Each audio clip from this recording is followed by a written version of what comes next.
गणेश चतुर्थी के समय बा पूरा संसार पर्व मनावेला। हिंदू समाज में सबसे प्रथम पूजाए वाला देवता बानी गणेश जी।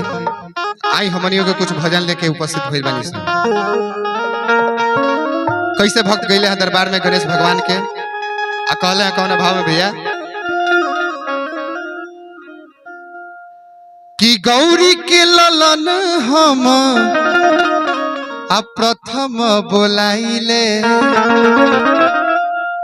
कि गौरी के ललन हम प्रथम बोलाइले गौरी के ललन हम प्रथम बोलाइले आई नाथ आई जोड़ी हाथ को हराइले।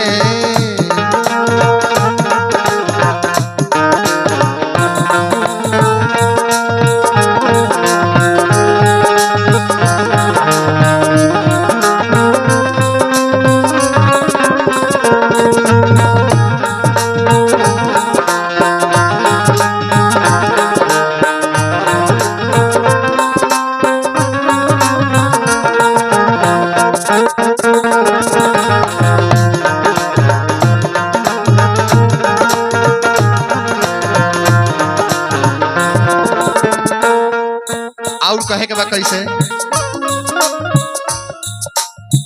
रउए नाथ मंगल करता विघ्न के हरैया पिता महादेव बानी पार्वती मैया।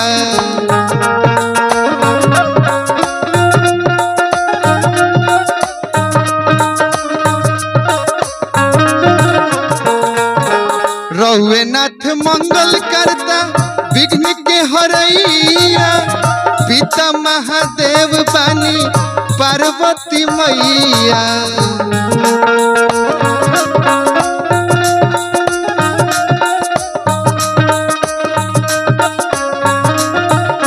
और कहे के बा कैसे कहे के बा रिधि सिद्धि संगे रउआ नेवता पे ठाइले रिधि सिद्धि संगे रउ नेवता पे ठाइले आई नाथ आई जोड़ी हाथ को हराइले।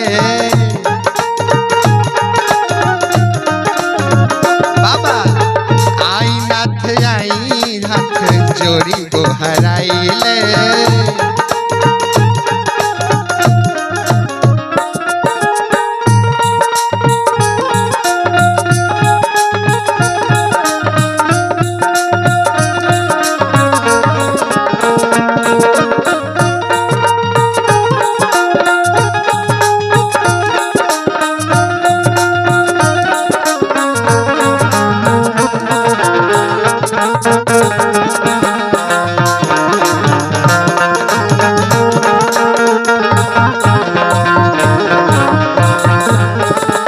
और कहे के बाद कैसे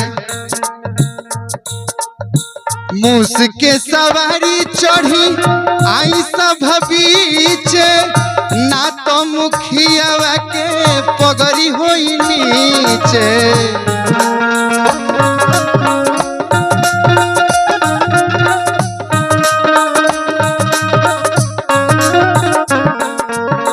मूस के सवारी करी आई सब बीच ना तो मुखिया के पगड़ी होई नीचे।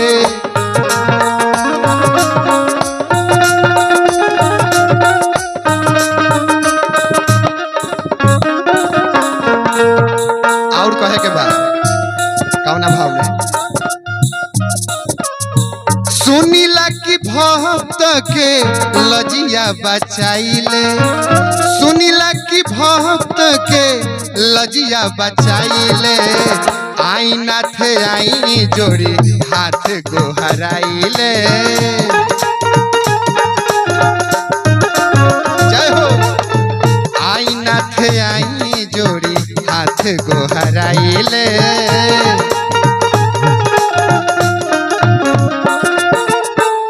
कहे के बा मूस के सवारी को के सभा बीच आइले मूस के सवारी को के सभा बीच आइले आई नाथ आई जोड़ी हाथ गोहराइले